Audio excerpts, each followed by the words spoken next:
கர்த்தர் அதிசயங்களை செய்கிறார். ஊழியங்கள் வழங்கும் ஜீவ வார்த்தை. இந்த நாளிலே கர்த்தருடைய ஊழியக்காரன் உங்கள் அனைவரையும் வாழ்த்துகிறேன். கர்த்தர் பெரியவர். கர்த்தர் பெரிய காரியங்களை செய்வார். சோர்ந்து போகாதீங்க. பெற்ற நன்மைகளுக்காக ஆண்டவரை ஸ்தோத்திரம் பண்ணுங்க, துதிங்க.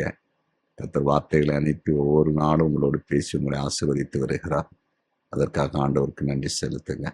இன்றைக்கு பிறந்த நாளை காண்கிற அனைவரையும் இயேசுவின் நாமத்தில் வாழ்த்துகிறேன். திருமண நாளை காண்கிற உங்கள் குடும்பங்களை வாழ்த்துகிறேன். ஆண்டவர்களை ஆசீர்வாதமாக வைப்பார்.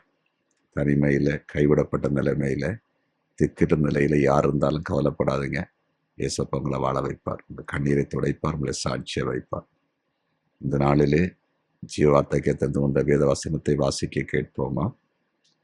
1 நாளாகமும் 12வது அதிகாரம் 9வது வசனம். தாவீது நாளுக்கு நாள் விருத்தி அடைந்தான். சேனைகளுடைய கர்த்தர் அவனோடு கூட இருந்தார். தாவீது நாளுக்கு நாள் விருத்தி அடைந்தார். சேனையின் கர்த்தர் அவனோடு கூட இருந்தார். இன்றைய ஜீவாத்தின் தலைப்பு விருத்தி அடைவீர்கள். விருத்தி அடைவீர்கள். தாவீது பாருங்க, நாளுக்கு நாள் விருத்தி அடைந்தானா? காரணம் ஆண்டவர் கூட இருந்தார். நாளுக்கு நாள் விருத்தி அடைந்தான்னா அதன் அர்த்தம் என்ன?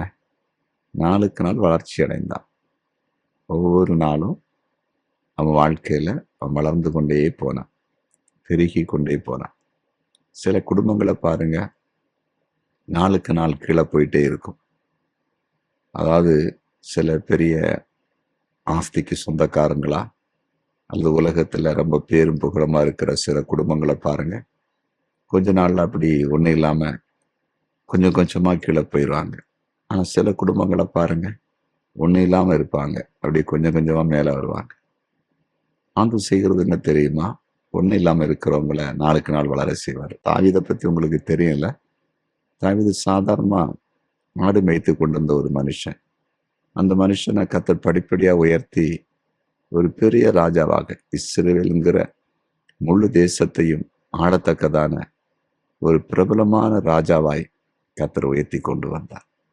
விருத்தியடை செய்தார். நாளுக்கு நாள் விருத்தியடை செய்தார். அதை ஆண்டவர் இன்றைக்கு உங்களோடு பேசி கொண்டிருக்கிறார். இந்த நாள் உங்களை கர்த்தர் விருத்தியடை செய்கிற ஒரு நாள்.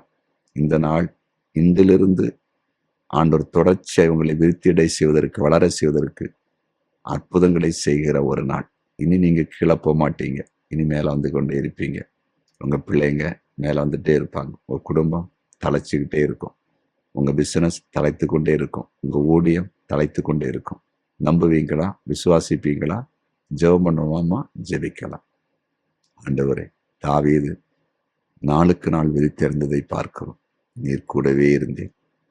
அதே போல ஜீவாத்தை கேட்கிற ஒவ்வொருவரையும் நீர் கூட இருந்து நாளுக்கு நாள், இந்த நாளிலிருந்து தினமும் தினமும் விருத்தி அடைய செய்யுங்க, வளர செய்யுங்க, பெருக செய்யுங்க, மேன்மையடை செய்யுங்க. கர்த்தரங்களை விருத்தி அடைய செய்தார், மேன்மையடை செய்தார், சாட்சியாய் வைத்தார் என்று ஆண்டவரே சாட்சி சொல்லத்தக்கதாய் நீர் கிருபை பாராட்டும்படியாய் ஜெபிக்கிறேன்.